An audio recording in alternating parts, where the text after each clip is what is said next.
Hello, UK Crime Book Club. It is publication day for The Woman in the Cabin. Congratulations, Becca. Thank you. For somebody so sweet, oh my word, you are sinister. I get that a lot, but I think that's I bet you do, yeah. yeah, I feel like that's common with crime writers. I feel like we're all really, really nice people because we get all of our nasty out on the Everything on the page. page, yeah. Tell us a little bit about The Woman in the Cabin. And I've just been saying to you, I have no idea how we're going to be able to discuss so much about it without giving things away. Yeah, well, I'm probably just going to read the blurb because we actually Absolutely. rewrote the blurb like 5 times to try and Wow. remove the spoilers. So yeah, it's I mean, I can probably summarise it a little bit, but it's set in a remote cabin in the Scottish Highlands. So it's out in the middle of nowhere. Mary lives there with her husband Cal, and they live a very idyllic life, sort of. So it's No very much comment. like no comment. It's very much like they are completely off grid. They are completely self sufficient. They've got their own chickens and they grow all their food and everything. Very sort of trad wife, and yeah, you just kind of find out more about their marriage as you read, and you find out that it's not quite as idyllic as it's first presented, and there's strange goings on in the cabin. I think that's probably the best I can explain it. And end of interview, because we can't say anything else about the book. I was telling you I've been reading today, and oh, what a cracking book. Honest to God, my heart has been in my mouth. I've been anxious. I think my palms are still a bit sweaty, to be honest. And Well, I'm just the glad. tension. Yeah, I mean that's what I was going for, so that's good. Nailed it. A lot of the reviews that have come through have said that it's like very creepy, and I think creepy was mentioned in every one of the first like 10 reviews, which is good because again that's what I was going for. The setting really lends itself to the creepy vibes, which yeah, I think everything kind of played together really nicely. The plot and the characters and the setting all kind of complemented each other really well. So yeah, I'm really pleased with how it turned out. It's probably the darkest book I've written. Like my other ones, I don't feel like are quite so dark. But yeah, it was an experience writing it. I had to recover a little bit afterwards, I have to say. I was Oh, like, that's interesting. yeah, I had to read a rom-com afterwards because I was just like, I feel like I'm in a really dark place now and I need to just have a bit of a palate cleanser. So, yeah. Yeah, it's often something that I used to talk to authors about quite a bit, but then people would say to me, no, I just kind of finish writing and just go off and do whatever I'm doing with my evening.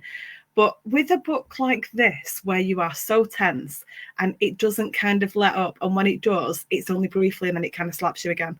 There can't not be that impact on your day-to-day life, especially with the subject matter, which we can't discuss. Yeah, I mean, I've never had to do that with any of my other books. My other ones, I've very much been, I've put the pen down at the end of the day, I've stopped typing and I'm fine. But this one, I did have to do it because it did, yeah, I was in quite a dark place after writing it because it's a difficult subject matter to talk about. Yeah. And lots of sort of dark things do happen in the book. So, yeah, it's just like, I need something a bit more cheerful, I guess. But yeah, it made for a really tense book, which is what I was going for. So let's talk about the setting, because we need to find ways to fill this hour without giving spoilers. It's this gorgeous place. I mean, all of you who write things about cabins in woods, we kind of have an idea what we get in, cabin in the woods, the woman in the cabin, that kind of, there's a sinister vibe going on just by the title and the cover, before you even see anything else, which is a great goal to start with as well, nailing a title and a cover that really match the book. It's just, you must be thrilled with that for a start. Yeah, I mean, actually, we went back and forth on the cover and the name quite a lot. There was, at one point, it was called The Wife Before, and at one point it had a completely different cover, which was sort of inside the cabin. And we just decided that it didn't encapsulate that enough because the setting really is a character in and of itself. So we ended up going with The Woman in the Cabin and having the gorgeous cover with, the cabin at the top, and then the steps leading down, and obviously you've got the lights, and on the cover reveal they had the lights flashing and everything, and it was very much what I was picturing from the beginning, is to have the setting sort of front and center. And all of my books are like that. I love playing around with setting. And actually, with this particular book, the setting is where I got the idea from, because I read an article about a guy who lives in the Scottish Highlands, actually in the same place that this book is set, next to the same loch. It's called Loch Traig, I think it's called, and it's known as the Lonely Loch because it's like the most remote place in the UK. And he lives out there on his own, completely off grid. And I watched a documentary about his life there, and as I was sitting there, I was like, this would make a great setting for a thriller novel, because it's just so remote and out in the middle of nowhere. Yeah, so, this looks lovely. How can I ruin it? Yeah, yeah. But I try to make sure that throughout the book there was also some lovely descriptions. So there's moments where it's really described as quite beautiful, and the shimmering on the lake, and there's moments where it isn't described as a creepy setting. It's described as somewhere really, really stunning. Because I did kind of want that juxtaposition going through the book of, yes, it's creepy, but also it's a really gorgeous place. It kind of, I suppose, offers something different to The Woman in the Cabin. I am very aware of how much we can and can't say. I'm going to take your lead on it as to what you think the spoilers are. But there's a really nice scene where there's a picnic taking place, and there's the reflection of the moon on the still water. And it does sound idyllic. It sounds like the kind of place I've always wanted to move to. Everyone grows up and goes and has their own lives, and I'm going to live in a cabin somewhere. And the husband, he can be the one chopping the wood. That won't be me. I'm too clumsy. But you kind of, the idea of it, I don't know, you kind of ruined it in a good way. Sorry. I have to say, I don't think, I always thought I would like to holiday in the Scottish Highlands, and now I'm not so sure. Now I feel like I would have too many things going on in my head about what could happen while I was in the Scottish Highlands. But I love describing it, and I wish I had gone there to kind of do some research.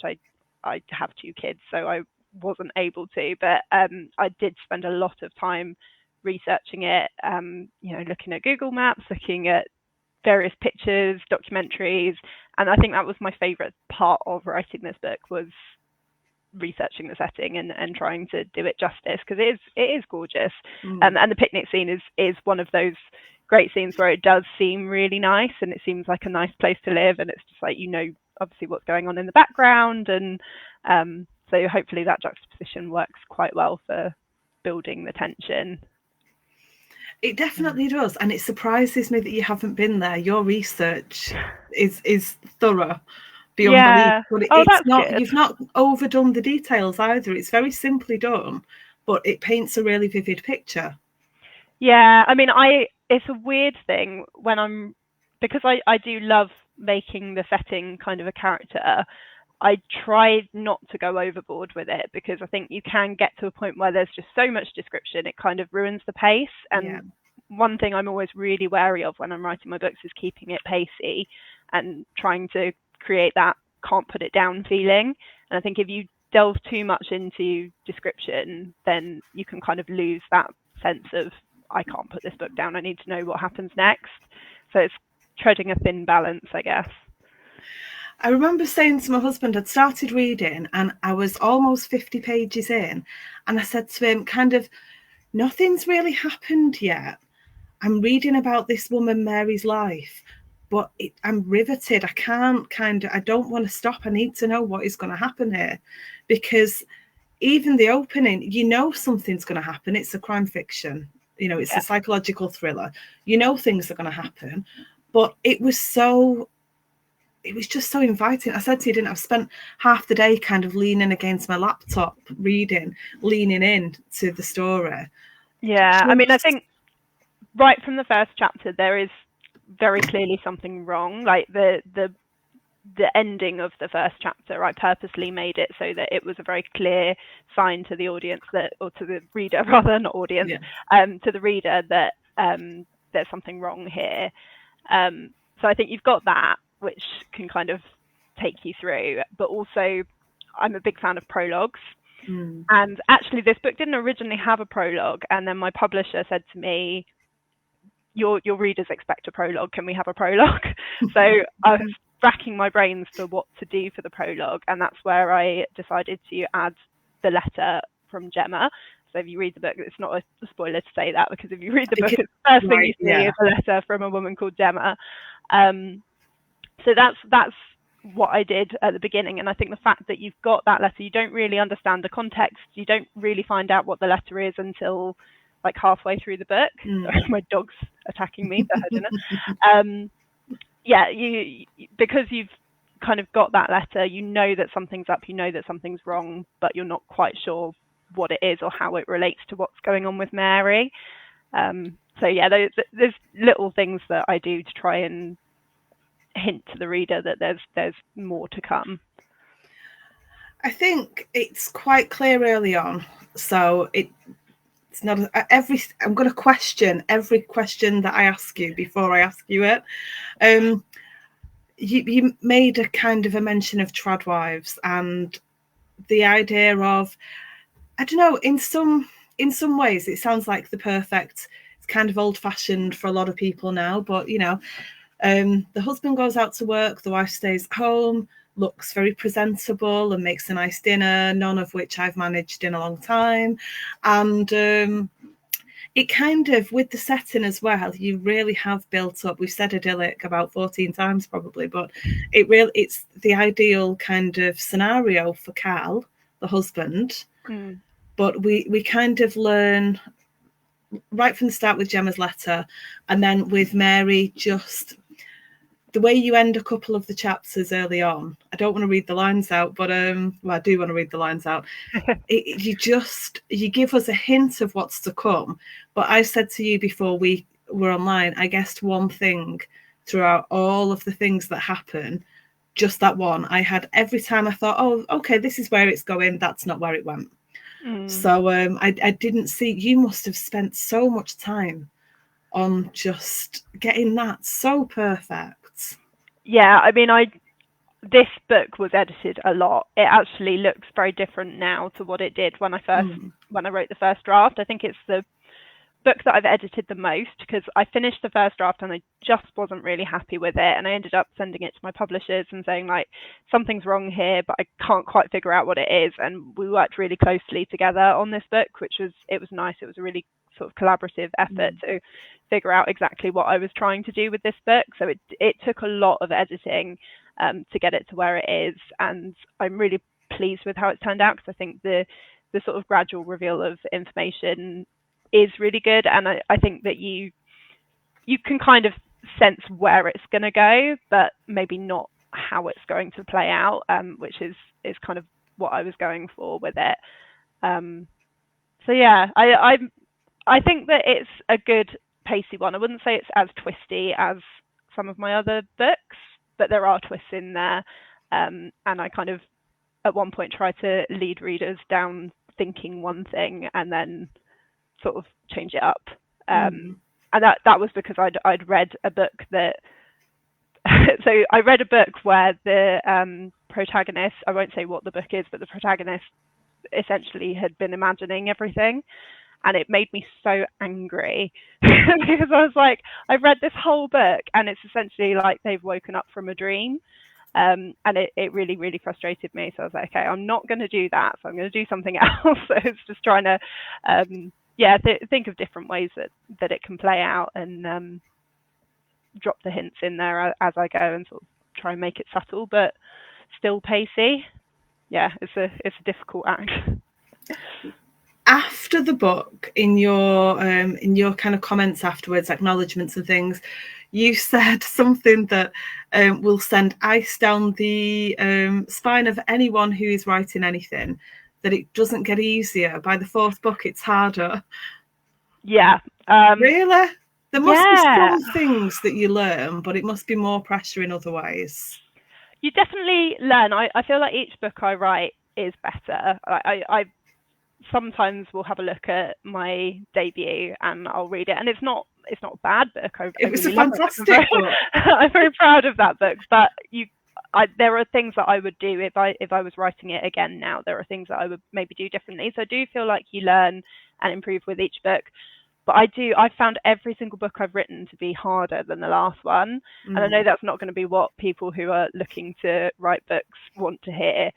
But yeah, I think the first one was just, I had a lot of fun doing it. There was no pressure. It was just, I'm writing because I enjoy writing, which is great. My second book I wrote while I was querying my agent. So I kind of already had the second one pretty much written by the time I got the deal for the first book. So that was nice and low pressure as well. The third one was a little bit more pressure because I was under contract and, you know, I had less time to do it. And then this one has just been, like I say, it took so much editing. That's the reason it was so hard, because I finished the first draft and I was like, I don't know if this book is ever going to get published because I just don't know what to do with it. So yeah, it really did take a lot of hard work, this one. So I'm really hoping the next one doesn't take so much hard work. I've already started it and I'm about a quarter of the way through it and I love it. I'm enjoying it so much, and I sent the first bit to my agent and she really loves it. So yeah, I'm hoping the next one's going to be a little bit easier than this one, because this one was a challenge. So have you been with the same agent for all 4 books so far? Yes, yeah, I have. Emily Glenister, she's fab. Yeah. No argument. Yeah, no, I've been with the same publisher as well for all 4 books. So yeah, it's nice. It's digital first, which means that they kind of push the ebook and the audiobook more than the paperback. But you know, I've now got, it's going into Waterstones and things like that. I've got a signing next month with, like, a joint signing with Graham Bartlett, so I'm really looking forward to that. Yeah, it's going great. I'm really loving it. But like I say, I just need to actually get the words written, which is always going to be the hard part. What has been the time frame for each book so far? It's quite fast paced because I'm with a digital first publisher. They tend to move quicker than with a sort of traditional straight to paperback book or straight to hardback book. So everything moves a little bit quicker. So I think I try and write 1 book a year. Really, that's kind of what I'm aiming for. I'd love to be able to do more than that, but I also work and I'm a mum, so I've got lots of things that I'm constantly trying to spin, lots of plates that I'm constantly trying to spin. So yeah, I don't think I could do more than 1 book a year at the moment. I'd love to though. Tell us about working with Jericho Writers. Yeah, so I am head of membership at Jericho Writers, which is fab, because basically Jericho Writers is a company which we have a membership where if you're looking to write a book, you can join the membership and you get workshops, sometimes hosted by me, sometimes hosted by other authors. And we just talk about writing books all day, every day. And it's so lovely. And I get to chat to other writers. I get to kind of watch them as they improve and work on their books. I get to celebrate with them when they get, you know, full manuscript requests from literary agents and stuff. So it's a really lovely job. It's quite high pressure, but it's a really, really lovely job. And I also run the London Festival of Writing, which happens every June. So I did it for the first time last year. I'm doing it again for this year as well. So what does that entail? It's 2 days in London. So it's for aspiring writers, and they can come along and learn from lots of fabulous authors. They can get a sit down with a literary agent. They can enter a competition, and yeah, it's just a really lovely get together in London for 2 days. Yeah. So how are you juggling everything? I always like to ask this because there doesn't seem to be any kind of one specific answer. Some people manage to write all day. Some people have said, you know, I'll do 200 words a day. That's what I've got time for. And everything in between. So do you have kind of a routine, or is it not that simple? Yeah, I mean, I tend to do my best writing if I wake up early in the morning, like before my kids are awake, because then I can just get my words done and then I feel really accomplished for the day. And I know that even if I don't write for the rest of the day, it's okay because I've already got my words down. I try to aim for 500 words a day, because that slots in quite nicely with the writing one book a year. But it kind of depends, because sometimes I'm really, really busy and I can't write, so then I need to write more at other times. Yeah, it's not easy. I work 5 days a week and I've got two kids, so it's certainly not easy. But yeah, I'm looking at potentially dropping a day at work so that I can have that as my writing day, which would be lovely. Just to have a set day for my author stuff would be great. Is there any kind of plan for writing something other than a standalone? Have you considered a series? Yeah, I mean, what I really, really want to do is I haven't got the go ahead from my publisher yet, so I don't know if this would ever happen, because I am quite known now for standalones, and I think they do want me to continue writing standalones because people really love them from me. But what I would love to do is kind of do a joint series where it doesn't really matter what order you read them in, but you've got like a group of 5 people and you've got one book that focuses on one of those people, and then the next book focuses on a different person. So it does kind of link, and they're all kind of connected books, but you could read them in any order.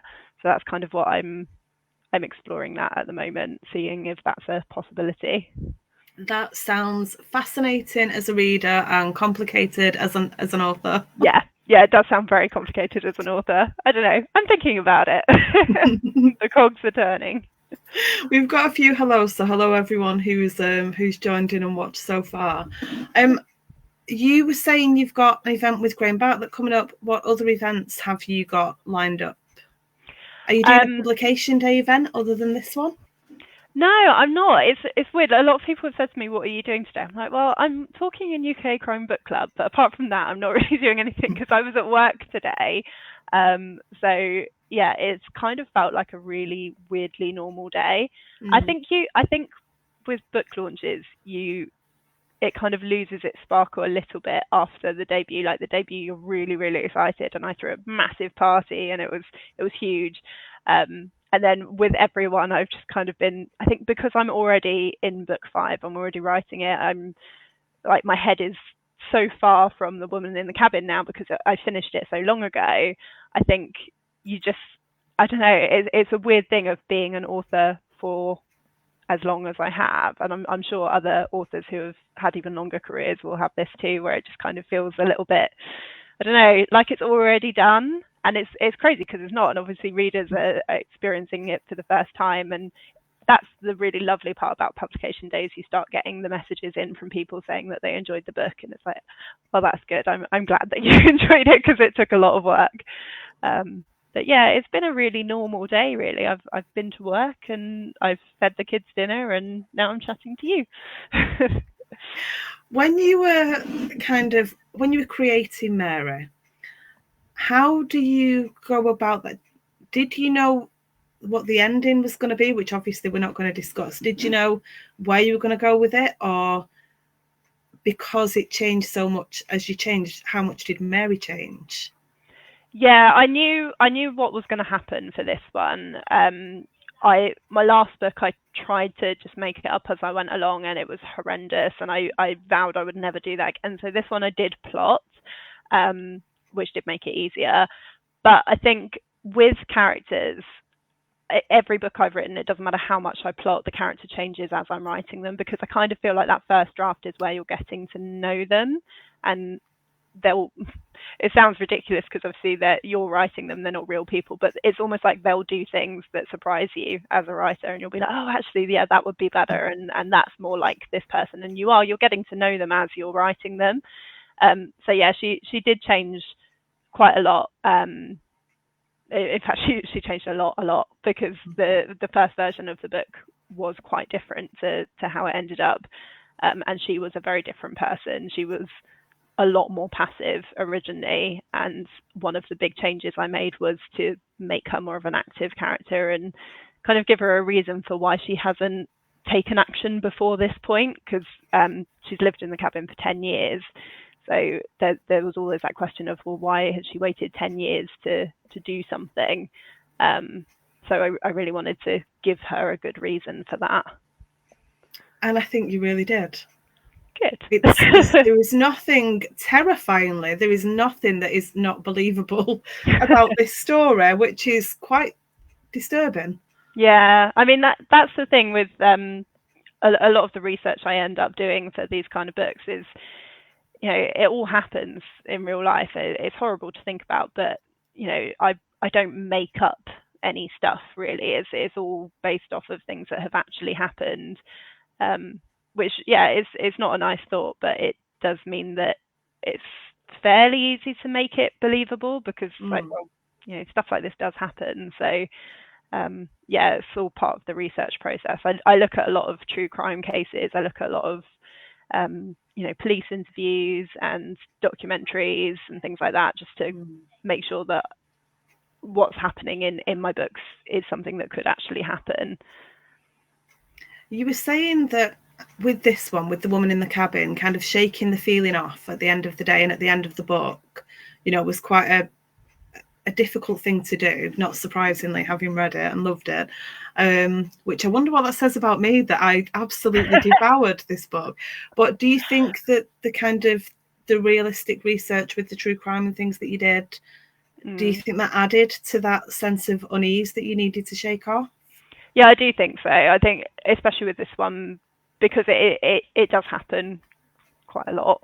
So I think it's one of those things that the more you explore these topics, the more it sort of plays on your mind. So yeah, it definitely was something that I needed, that palate cleanser this time.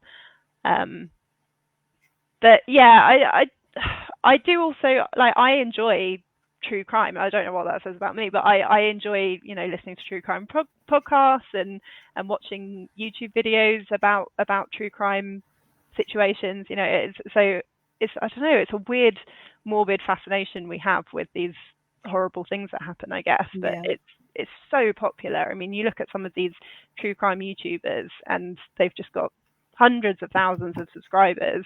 So we can't be the only nutters who enjoy this kind of thing. I mean, some of the things that I watch on Netflix are true crime, and it's disturbing. It's got to the point there are things that I've turned off. You know, I've started to watch them and thought, no, this is not a good idea at all, and turned it off. I can't think of an example off the top of my head, and then there are some true crime things that I watched. American Nightmare. Oh yeah. Okay, so I don't want to say anything about that for anyone who doesn't know the story, but the way that was documented, I thought was really clever, because it's 3 parts. You don't really know what's going to happen, and I feel like your book has this kind of vibe.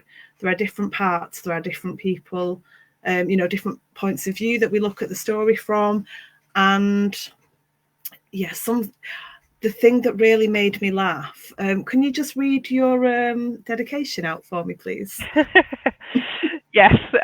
So my dedication is to Mum, who let me watch my first horror movie when I was 9. It's no wonder that my books are dark AF. Because I wanted to dedicate it to my mum, but I had to throw a joke in there because that's just the kind of relationship we have. And it's true, she did let me watch my first horror film when I was 9. What was it? Can you remember? It was Wrong Turn. I don't know if you've ever seen that, but it was No. a full-on, like, slasher, actually set in a cabin in the woods. So, you know. Take from that what we will. But yeah, I mean, I don't write horror. I don't write anything that's like, I don't like writing about sort of blood and gore and all of that kind of stuff. It's a very different type of book, I feel like, horror and, you know, really gratuitous thrillers. It's not my thing. So I tend to do a lot of sort of fade to blacks, and I feel like if you leave stuff to the reader's imagination, quite often what they're imagining is worse than what you could write anyway. So yeah, I'm more about building up tension and trying to make the reader feel like they're on the edge of their seat, and then they kind of do the rest for me. And it works. There are little things that Mary does throughout the book that at the time that she's doing them, you kind of think, well, okay, is that going to loop back in at some point, or are we going off somewhere else? But I was so gripped, you kind of forget that she's done certain things. I can't say what the certain things are. I get, you know what I mean, and anyone who's read it will know what I mean. Everybody else, you need to read it so we can discuss it properly. I think that's what we need. We need a discussion where we can really talk about what happens in this book. Discussion. And really pick it, like get into it and kind of pick apart all the different elements of it, because it's so, I don't know how, you've like you said, you've spent a lot of time making changes and smoothing everything out and making sure that things are realistic and they work. Yeah, I think the having it in 3 parts as well was, again, something that I did in editing, and I think that really, really helped, because I've often played around with other points of view, and again with this book initially, and I think this is one of the reasons it wasn't working for me, it was all told through Mary's point of view, and I just couldn't figure out how to contextualize what was happening properly. So I feel like in basically the book is split into 3 parts. You've got part 1 where you're with Mary, then you've got part 2 where you're with another character who seemingly is nothing to do with the situation, but then she meets Mary's husband and you kind of find out what's going on there. And then part 3, you return to Mary. And that part 2, I felt like did a really good job of making the reader understand actually what's going on. And I think it was really needed. So adding that part 2, it helped me when I was writing it, and making it make sense, I guess. So book 5, you said you're working on it. Can you say anything yet, or are we still far too early? It is very early, but I can kind of give you the elevator pitch that I gave to my agent, because we've kind of agreed that that's what the book is going to be. So it's a woman who her little boy went missing when he was 3. It's 3 years later, and she sees him on her Ring doorbell. And that's and got the fallout of what happens after that. So. Okay, now that is a cracking elevator pitch. And the thing is, you could take that in so many ways, so many directions. Yeah. So even with that pitch, we have got no clue what you're going to do. Yeah, and it's a fun one, because I'm back to, obviously the woman in the cabin was very, what's the word? It was just her in this cabin, very isolated. That's the word I was looking for. So it's just her in the cabin, very lonely. She's, she talks to Cal, but apart from that, she talks to a couple of people throughout the book, but it's really just her. And that was quite difficult to write. It was quite difficult to think of enough things to include in that. Whereas the book 5, I'm having quite a lot of fun, because I'm back to working with a big cast of characters, which I do love. And so, it's fun to sort of play around with it and be like, it could be you, or it could be you, or it could be you, or maybe it could be you. And that's always a really fun thing to do. I end up drawing like a big spider web with, it could be this person and this could be their motive, or it could be this person and this could be their motive. And I enjoy plotting out books like that. So having a lot of fun with it.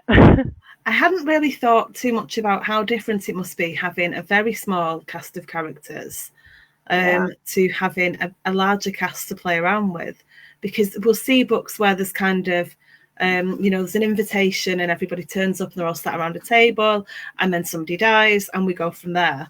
Whereas with the woman in the cabin, you're literally looking at Mary's life. But even though you sense there's something sinister, the simplicity of the sinisterism, that's not a word. I don't know, it's quite shocking. In its simplicity. There is so much. We're literally just watching Mary kind of, she's cleaning up.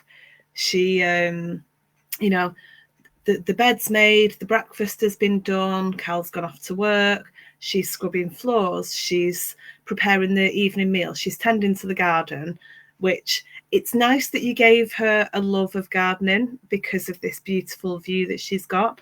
It's almost a way of kind of forgetting everything else. I'm just out in the garden by this beautiful loch, You know, Yeah. it's kind of everything's just really lovely. I think it's Um, outside of the cabin as well, because that's I with the cabin, it really is it's almost like an antagonist because it is kind of keeping her, it's making everything that's going on in her life so much worse. It's being in this cabin and being remote and being off grid and not having anyone else to talk to. So everything that she's kind of going through is made so much worse by that. So the gardening and being outside is kind of her escape. So yeah, that's why I wanted to do that. And also I added in the references of the birds and, you know, watching the birds fly away and, you know, all of that kind of imagery, I think, helps to build the picture. yeah, it definitely does. I know you said you're not having any more events for this, but have you got events coming up? So we did start to talk about your event with Graham, but then I went off on a tangent and you followed me merrily. Yeah, so I've got a signing in Crawley Waterstones on the 9th of November, I believe. And then we are also looking at another event again with me and Graham. We're kind of doubling up and doing a bit of a tour together. We're looking at another one for later in November, but that one's still TBC. So I will update you guys once I know for sure. But the one in Crawley is confirmed, and that's on the 9th. So yeah, if anyone's in the area, then me and Graham would love to see you. And you used to do reading party with William Shaw. Yeah. Lovely William. Any more of those on the horizon? No, we keep on. I talk to William here and there, and we keep on talking about it. And like, wouldn't it be nice to bring it back? But it was brilliant in COVID, and it was so much fun. But I feel like there came a point where people got a little bit bored of Zoom and, you know, online events, and it just became really tricky to get people showing up to them, and it just became not so fun because there was a lot of stress trying to, you know, make sure that they were attended and make sure that the authors, you know, had a good experience. So we decided to sort of put a pause on it, but it is something that we always think about bringing back because we just love doing it so much. So yeah, you never know. I'll never say never. But we're both very busy at the moment as well. So. Yeah, I did always enjoy them because. Do you want to explain what reading party is for anyone who doesn't know? We did, you know, a lot of people from the book club. You know, there's a good group of people that attend different things, and I know I went to quite a few. I was at your launch, and I could kick myself. I haven't got your signed books out from behind me, but they're behind here with William's books. And if I touch that, it's all gonna go. So I'm a bit too scared to touch things. Yeah, no, reading parties was basically an online event where you would come onto Zoom with an author and we would read the first like chapter or so of their book, and everyone would take turns reading it. So it was, instead of the author reading it, it was the readers reading it, and it was just a really lovely experience because you got to hear it in lots of different voices, and you know, the readers got to be a part of it. It was great. We really enjoyed it. Like I say, it was very, very popular during COVID, and then it just became a bit of a struggle. So and we just don't have time.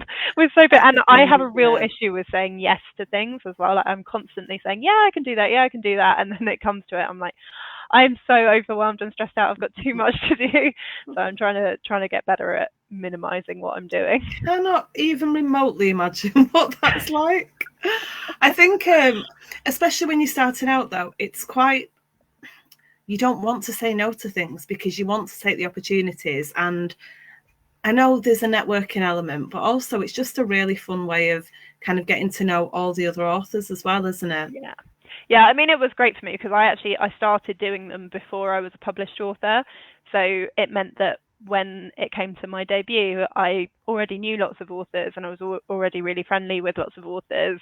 So they gave me lots of quotes and they sort of reshared my debut announcement and stuff. So that was really lovely because the writing community is just the best. It's honestly the most supportive group of people ever. I think especially the crime writing community. I'm sure it is other writing communities too, but the crime writing community, like I said, nicest people ever.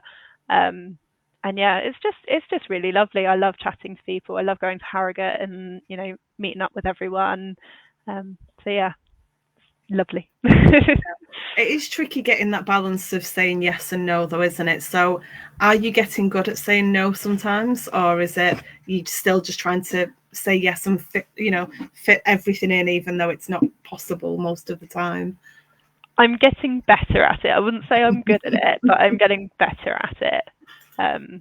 Yeah, I keep on thinking to myself, if I'm not writing, then I need to be questioning whether I should be doing it or not, because at the end of the day, I need to get the books out, and that's the most important thing. That's more important than any kind of networking. So, yeah, I need to write first, and then do all of that fun stuff afterwards.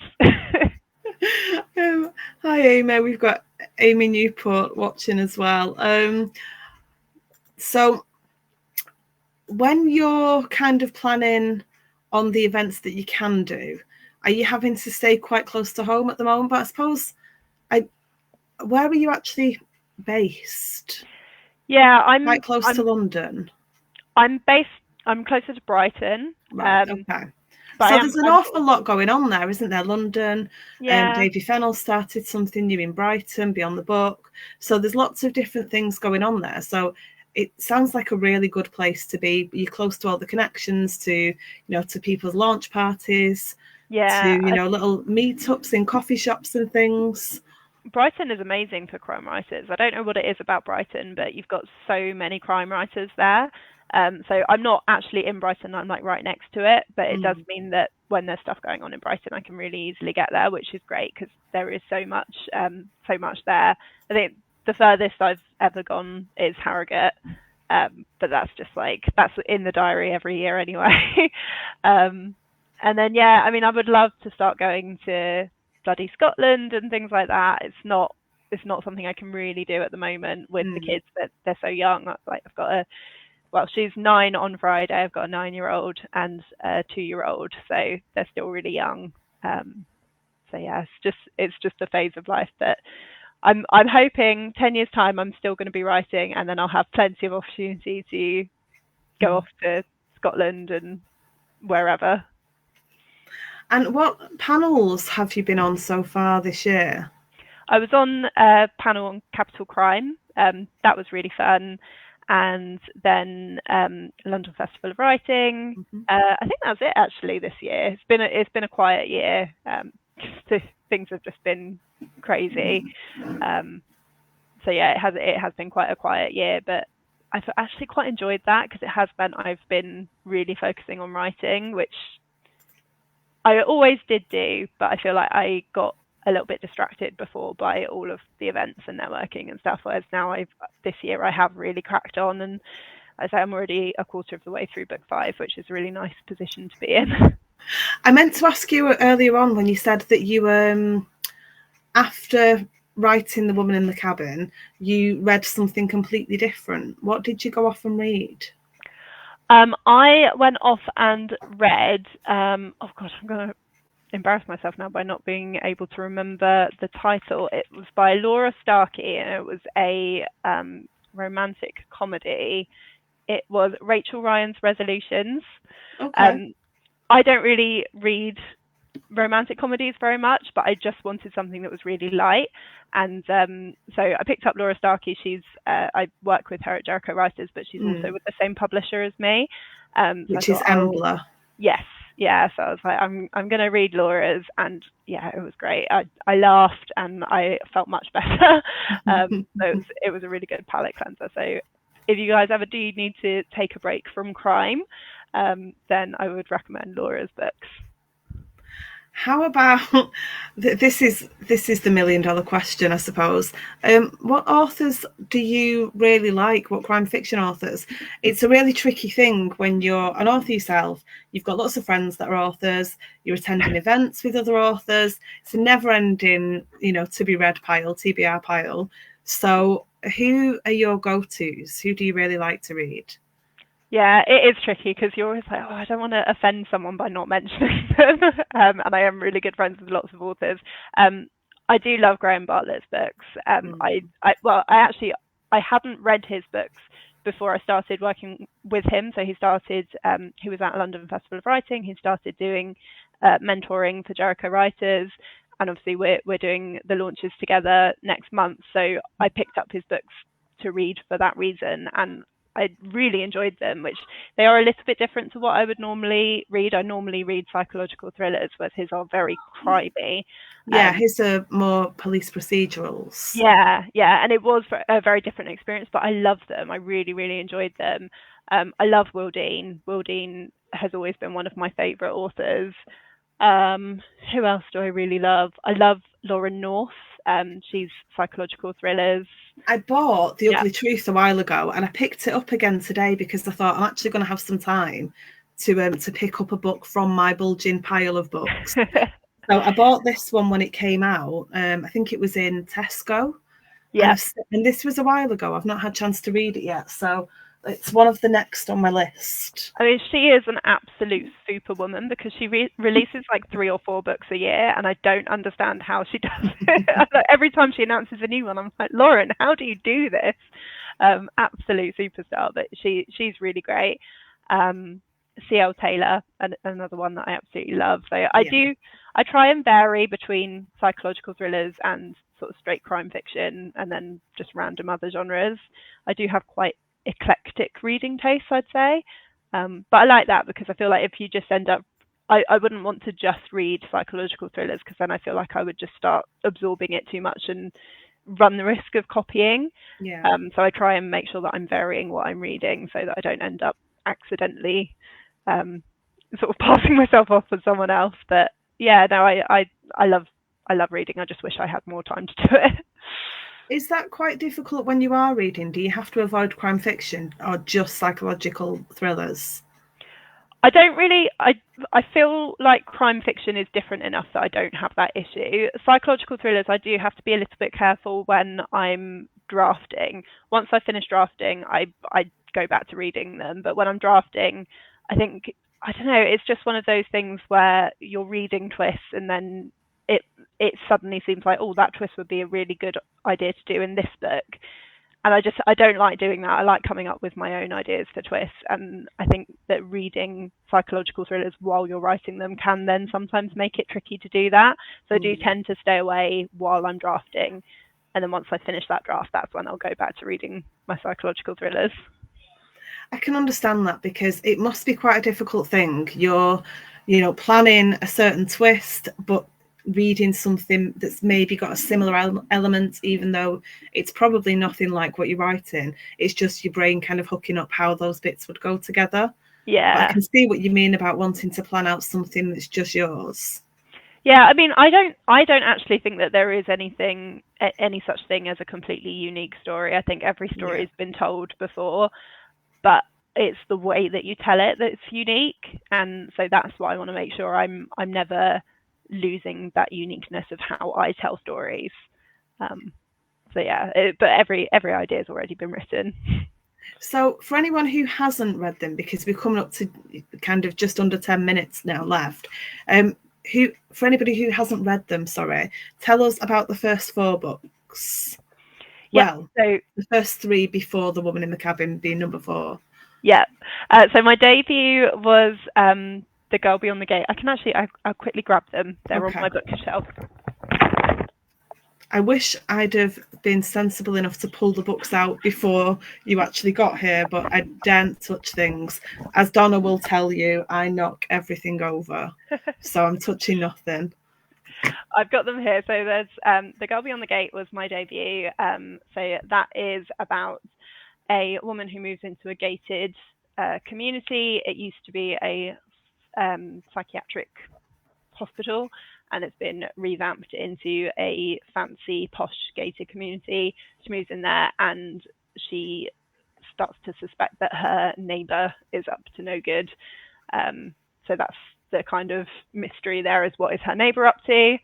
So that was that one. And then All Her Little Lies was my second. This is actually my favourite. Whenever someone says, which of your books should I read? I'm like, read this one because it doesn't get enough love. It's probably I think it's got the least reviews on Amazon. Oh, really? And it's my favourite. but it's set in the English countryside on a farm, and she just trying to think of the proper way to describe it. So she stumbles across a dead body of her friend's daughter, and she's convinced that her son is the killer. So she decides to clean up the crime scene, and then she later on discovers that actually it wasn't her son. So the question then becomes, whose crime scene did I help to clean up? So and what a genius book that is. Yeah, I really love that one because I love morally grey characters. Yeah. And I feel like she's just the ultimate morally grey character because she does something really bad. She cleans up a crime scene, but then it's like, but I kind of understand why you did it. I really enjoyed writing that book. And then I've got The Secrets We Buried, which is kind of Desperate Housewives vibes. It's a group of rich women living in sandbanks. It's an island that's known to be the most expensive place to live in England, and their friend died 5 years ago, I think, and a true crime YouTuber has started investigating the case, and so it's all brought up all of these secrets again, and all of the secrets that they had buried start coming out, and they all start looking very guilty. So that's that one. And then The Woman in the Cabin is out today. So how are you going to spend the rest of your evening? I suppose it's getting, I don't know about, I feel really old. I'm just going to say it's 5 to 8. It's getting quite late, but I mean, it is, for me, it is getting quite late. I've started doing hoop, which is like the circus, getting up in a hoop and like hanging upside down. Oh, I started doing that, and I've got my classes on a Wednesday, so I'm going to go and hang upside down in a hoop, and I'm going to take my book and take a picture of myself hanging upside down in a hoop with my book. I think you need to share that in the book club with a link to the book. I definitely will. With my permission, I'll let the admins know. I'm looking forward to seeing that. This is what I mean. The kind of, you're so sweet and the childlike innocence of this aura, and then you write this. Yeah, my agent says that to me all the time. She says, "You're so nice. I don't understand how you write this stuff." One of the questions that I used to like to ask all the time, I kind of use it a bit more sparingly these days, is have you ever acted out any of the scenes just to check that they work? Now, for The Woman in the Cabin, that's kind of disturbing on its own. The idea, but it could be the idea of positioning yourself to make sure that a fight scene works, or which we've had somebody do a fight on the end of Whitby Pier. Kat Yaff had her husband tape her to a chair so she could escape. Wow. Anne Coates held a knife up to her own throat to see what it'd feel like. Oh, wow, Are you feeling less balmy now? No, I've never taken it to that extreme. I've never acted anything out, but I act it out in my head. So I always picture things as if it were a movie when I'm writing. So I always visualize the cabin and where they are in the room. I'm actually really sad, and I'm a big fan of The Sims 4, and I will make the setting in The Sims 4. So I've built the cabin in The Sims 4. Nice. So I know exactly what it looks like. I know exactly where all of the furniture is. So I've got a very good picture in my head of everything that happens and what it looks like. But no, I haven't actually gone as far as to act it out myself. Have you put any Sims in the cabin to see what happens? No, because you can't make them do the horrible things that are in the book. It's a PG game, so I wouldn't be able to recreate it properly. But I did kind of create them just to see what they look like. I also look at celebrities a lot. Like, I don't know about you, who you were picturing, but in my head, Cal is David Tennant. Okay, sinister. Yeah, I can see that. I think it's not at all what I was picturing, but I can see why you would be. Yeah, that's who I had in my head the whole time. So yeah, whenever I was picturing the scene, I was picturing David Tennant, being creepy in a cabin. Yeah. What about for Mary? Who did you picture? I pictured what is her name? Cole Kaczynski's wife. I can't think of her name. I am dreadful with names of actors. Not I a know clue. this is the thing. People say to me about actors. I'm like, I can't remember her name. I can picture her exactly. Mm. Uh, I don't know that I actually pictured, just while you're looking, I don't know that I actually pictured anyone famous or anything like that, but I think I had an idea in my head of Cal being a bit kind of bigger than David Tennant. You yeah, know, because yeah, he's maybe. quite tall and thin. Yeah, Whereas I kind of pictured somebody, I don't know, now we're talking about it, maybe, I don't see Cal with a beard, but that kind of big Scottish guy, you know, kind of, you know, you're looking at the rolled oats adverts and there's a guy with a tartan shirt and that. I think I had that kind of vibe in my head for him, but I've no yeah, idea why. yeah. I guess I don't know. I think it was the creepiness that I think David Tennant could do. But yeah, no, I Yeah. definitely see him also as like a big burly guy. Emily Blunt was the one I had pictured for Mary. Oh, that's such good casting. Have you tried tweeting them yet? No, I haven't. Although I did say if ever David Tennant is like acting on the West End or something, I'm gonna go to the stage door and give him a copy of the book and be like, "This part was written for you," and just see what happens. If anyone watching knows David Tennant, give us a shout. This has been a really lovely way to spend your publication day with you. I'm thrilled that you chose to come to the UK Crime Book Club for it, Becca. Yeah, thank you so And much for thank you having so me. much. Thank you to everyone who's watching and said hello and things. But really, thank you so much for coming and talking. I'm surprised we managed an hour without really being able to talk about the book. I can't, 5 stars, honest to God. It's just, it kept me on the edge of my seat, which I know is a cliche, but it's not a cliche when it's true. Thank You know, you. so Thank it was just the most brilliant book, and I really need to talk to people about it who've read it so that I don't spoil things. But Well, I hope Sam, you come maybe back we'll for, have a conversation at another time yeah. in private where we can discuss it properly. Yeah, if anyone sees us sitting with a glass of something at a table, just give us an hour and then come and say hello. Can really talk about it. I hope you come back for book 5. Yes, I will, absolutely. I love UK Crime Book Club. Thank you guys for having me. And we love you too. Thank you so much for coming. All right, thank you very much.